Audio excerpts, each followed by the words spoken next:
సంక్రాంతి నుండి సన్నబియ్యం అంటున్న తుమ్మల నాగేశ్వరరావు గారు.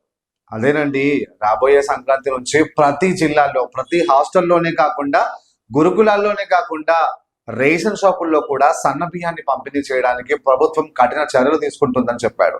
అధికారంలోకి వచ్చిన తర్వాత 25 లక్షల ఎకరాల్లో ఉండే సన్న బియ్యం కాస్త ఈనాడు 40 లక్షల ఎకరాల్లోకి మారిందని, ఇప్పుడు దేశంలోనే తెలంగాణ సన్న బియ్యం సాగులో ముందంజలో ఉందని మంత్రులు చెప్పడం జరిగింది. అదేవిధంగా సబ్ కమిటీ నివేదిక వచ్చిన తర్వాత దాదాపుగా 2 లక్షలకు పైగా ఉన్న రుణమాఫీ చేసేస్తామని చాలా రకాలుగా చెప్పారు. రైతులు భరోసాగా ఉండాలని, అధికార పార్టీ వాళ్ళకి ఎప్పుడు అండదండగా ఉంటుందని మన తుమ్మల చెప్పారు. అదేవిధంగా బీఆర్ఎస్ కానీ బీజేపీ కానీ రైతుల పక్షం నిలవకుండా వాళ్ళని రెచ్చగొట్టే విధంగా వ్యాఖ్యలు చేస్తున్నాయని, దయచేసి వాళ్ళ మాటలు పట్టించుకోకుండా అధికార పార్టీ మీకెప్పుడు అండదండగా ఉంటుందని మంత్రి తుమ్మల నిన్న నివేదికలో పేర్కొన్నారు.